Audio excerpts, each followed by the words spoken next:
بسم اللہ الرحمن الرحیم۔ الصلاۃ والسلام علیکہ یا سیدی یا رسول اللہ وعلی آلک و اصحابک یا خاتم النبیین۔ ناظرین اکرام، السلام علیکم ورحمۃ اللہ وبرکاتہ۔ آج خوابوں کی تعبیر میں آپ کو خوش آمدید کہیں گے۔ آج ہم اہم ویڈیو پر بات کرنے جا رہے ہیں خواب میں بلی کو دیکھنا، اور اس کے علاوہ بلی کا پنجہ مارنا اور بلی کا کاٹنا، اور اس کے علاوہ دیگر چیزیں اس میں شامل ہیں۔ اس سے قبل ہمارے یوٹیوب چینل کو سبسکرائب کیجئے، ساتھ ہی بیل آئیکن کو پریس کیجئے تاکہ آنے والی نیو ویڈیوز کا نوٹیفیکیشن آپ کو جاری ہو سکے۔ تو ناظرین اکرام، بلی کی تعبیر آئیے سنتے ہیں، اس میں ہمارے علماء کرام کا کیا کہنا ہے۔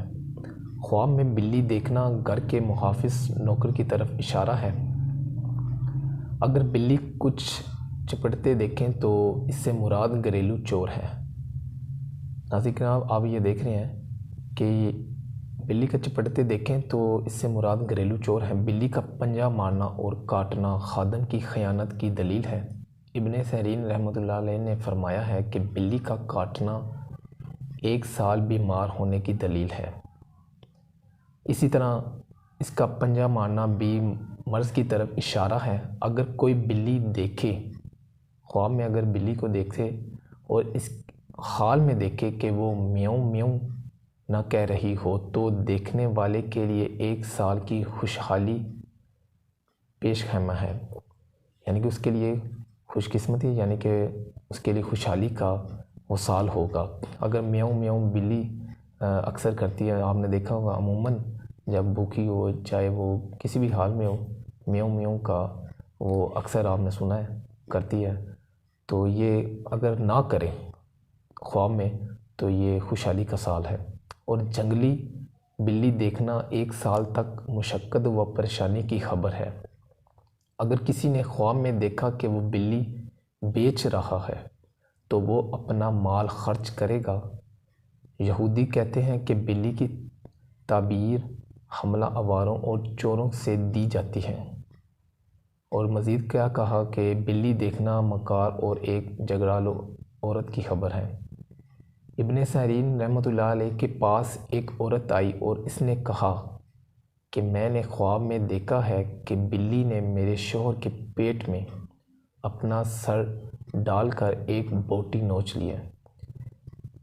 یعنی خواب میں دیکھا کہ عورت آئی جب ابن سیرین رحمۃ اللہ علیہ کے پاس، تو انہوں نے خواب اپنا سنایا کہ میرے شوہر کے پاس خواب میں بلی آئی اور پیٹ پر اپنا سر ڈال کر ایک بوٹی نوچ کر لے گئی۔ تو ابن سیرین رحمۃ اللہ علیہ نے اس خواب کی تعبیر یہ دی کہ تمہارے شوہر کا 300 سالہ درہم چوری ہو گیا ہے۔ تو یہ انہوں نے ابن سیرین رحمۃ اللہ علیہ نے اپنا جو خوابوں کی تعبیر کے حوالے سے اپنا موقف دیا جو حقیقتاً ہے، تو یہ تھا کہ ان کا خواب میں یہ جو بوٹی نوچ کے لے گئی تھی، یہ 316 درہم چوری ہو گئے تھے۔ تو یہ انہوں نے عورت کو بتایا۔ عورت نے کہا کہ قصہ ایسے ہی ہے، مگر آپ کو اس کی اطلاع کیسے ہوئی؟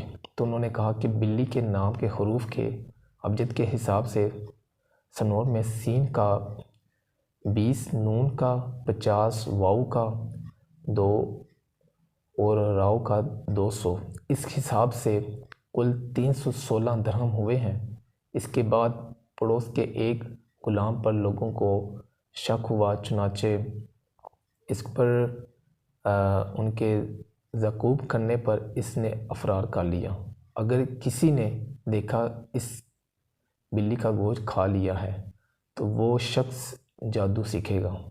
اگر خواب میں اس نے بلی کا گوشت کھا لیا ہے تو ناظرین کرام تو وہ شخص جادو سیکھے گا۔ حضرت ابن سیرین رحمۃ اللہ علیہ نے مزید فرمایا کہ خواب میں بلی فسادی چور ہے۔ اگر خواب میں آتی ہے تو یہ فسادی چور ہے، اس سے نقصان ہے۔ اگر کوئی خواب میں دیکھے کہ معلوم بلی اس کے گھر میں آئی ہے، دلیل ہے کہ معروف چور اس کے گھر میں آئے گا۔ اور اگر نامعلوم بلی دیکھے تو نامعلوم چور ہوگا، یعنی کہ معلوم اب جانتے ہیں بلی کو، یعنی کہ اکثر آپ اس کو دیکھتے ہیں خواب میں، تو وہ آپ کے جاننے والا چور ہوگا۔ اگر نامعلوم بلی ہے تو وہ نامعلوم چور ہوگا۔ تو اس کے علاوہ اور اگر دیکھیں کہ گھر سے کوئی چیز کھا گئی ہے یا لے گئی ہے، دلیل یہ ہے کہ چور اس کے گھر سے کوئی چیز لے جائے گا۔ اور اگر دیکھیں کہ بلی کو مارا ہے، دلیل یہ ہے کہ چور کو مارے گا اور مغلوب کرے گا۔ حضرت ابراہیم کرمانی رحمۃ اللہ علیہ نے فرمایا، اگر خواب میں دیکھے کہ اس نے بلی کا گوشت کھایا ہے، دلیل ہے کہ اس کو اس قدر چور کا مال حاصل ہوگا۔ اور اگر دیکھے کہ بلی کے ساتھ جنگ کرتا ہے، بلی نے اس کو خراش لگائی ہے، تو دلیل یہ ہے کہ بیمار ہوگا۔ اور اگر بلی کو مغلوب کیا ہے، دلیل ہے کہ بیماری سے شفا پائے گا۔ اور ناظرین کرام، اگر بلی نے اس کو کاٹا ہے تو یہ سماعت فرما لیں، اگر اس کو کاٹا ہے تو دلیل یہ ہے اس کی بیماری دراز ہوگی۔ اگر بلی نے خواب میں کاٹا ہے تو اس کی بیماری مزید بڑھے گی، یعنی کہ دراز ہوگی۔ اور بعض اہل تعبیر نے بیان کیا ہے کہ بلی تعویل میں خادم ہے۔ تو ناظرین کرام، آپ نے یہ بلی کی جو تعبیر تھی آپ نے سماعت فرمائی ہیں، تو انشاء اللہ تعالیٰ اسی طرح اچھی اچھی ویڈیوز لے کر ہم حاضر ہوں گے۔ تو آپ سے ریکویسٹ ہے ہمارے یوٹیوب چینل کو سبسکرائب کیجیے اور دوستوں تک شیئر کیجیے تاکہ آنے والی مزید ویڈیوز آپ کو اچھی اچھی ملتی رہیں۔ تو دعاؤں میں یاد رکھیے گا۔ السلام علیکم ورحمۃ اللہ وبرکاتہ۔